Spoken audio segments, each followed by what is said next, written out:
everyone, welcome to Real English Online.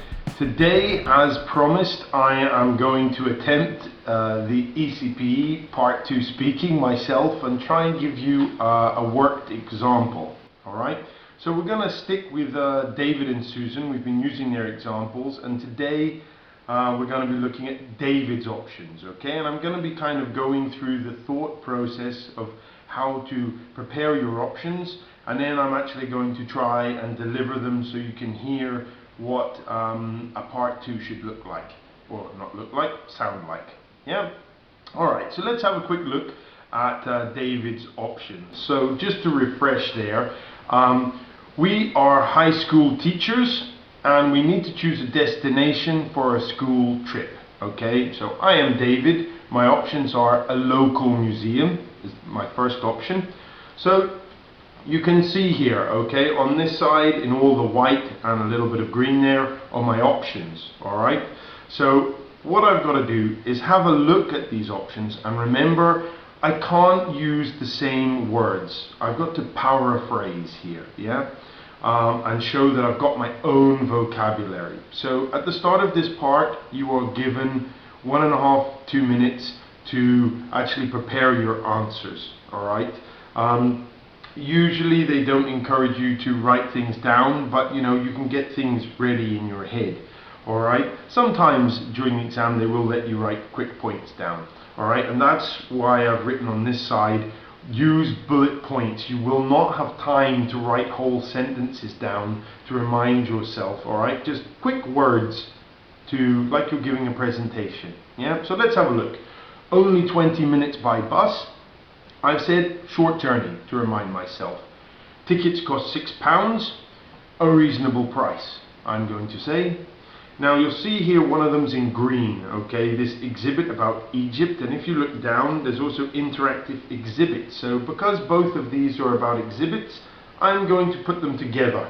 I'll see where I put them when I actually do it.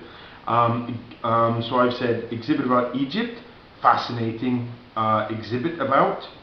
I'm going to use exhibit because that's the best word for it, and if I use another word it's going to sound just strange and maybe my partner won't be able to understand what I'm saying, so I'm just going to change it around a bit.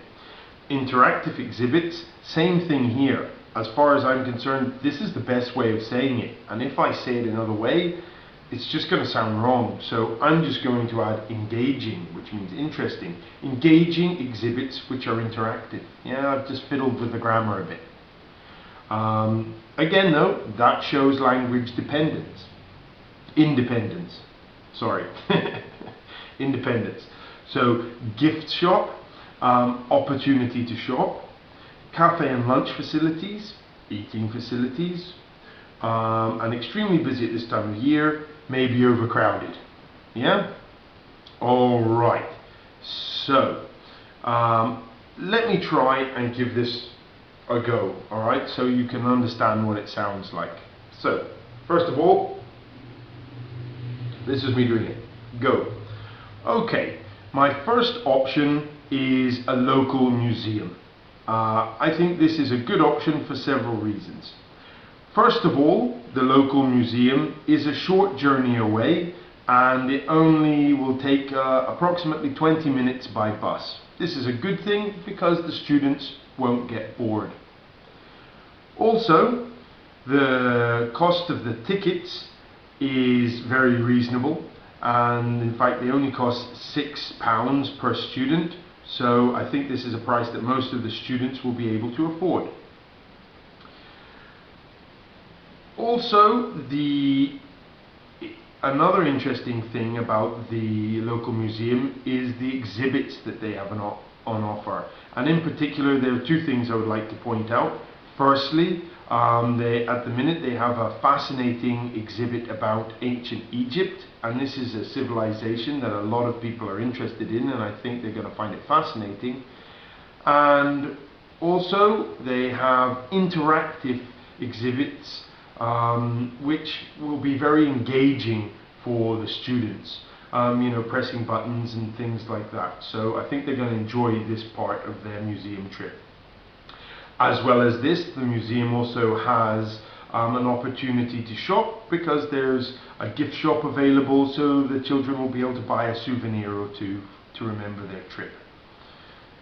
Another important factor to take into consideration is the fact that there are eating facilities available within the local museum, which will mean it's very easy for the children to get lunch, because after a couple of hours of seeing all the exhibits, they're going to be very hungry.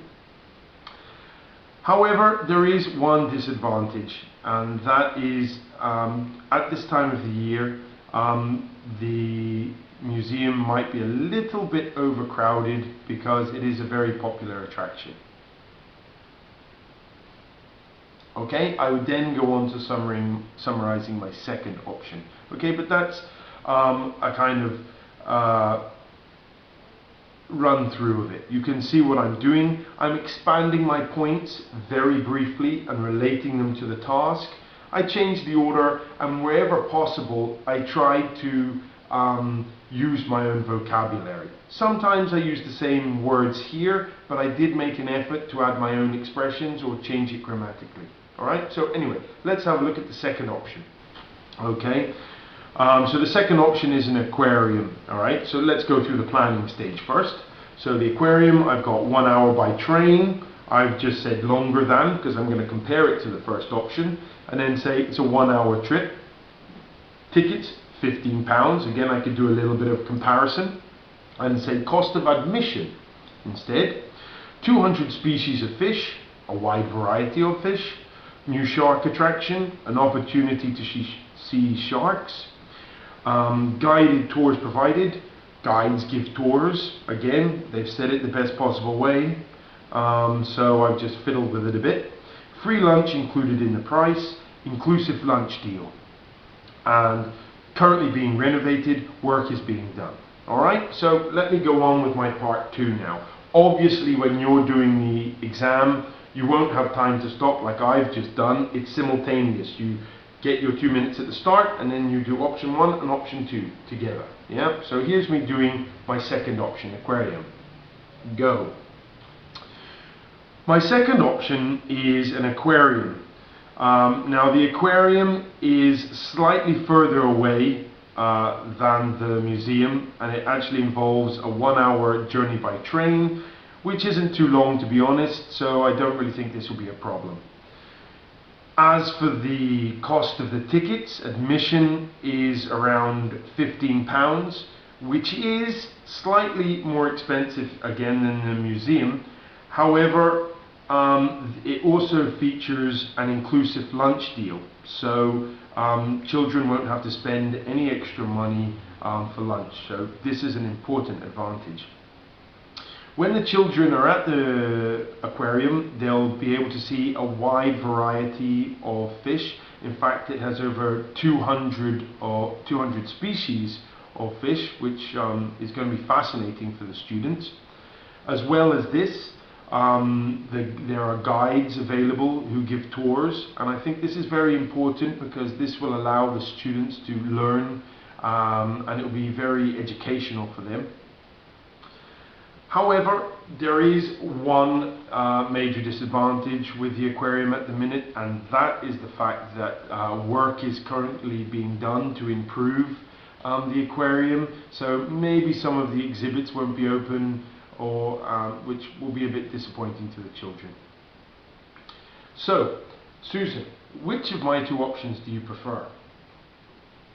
Alright, so you've seen there at the very end I summarized my 2 options, and I added the little question for Susan to respond. So Susan can say to me, oh yes, I prefer the aquarium because I think the children will enjoy it more. That's all she needs to say. Not too much. A very brief justification from the other person. Yeah? Alright. Okay. So, I hope this has cleared a few things up for you. I hope it's nice and clear. Just remember, I broke it into 2 parts. In the actual exam itself, it is continuous. You do one option and then the other back to back. Alright? So, if there are any questions, please don't hesitate to get in touch. Bye for now.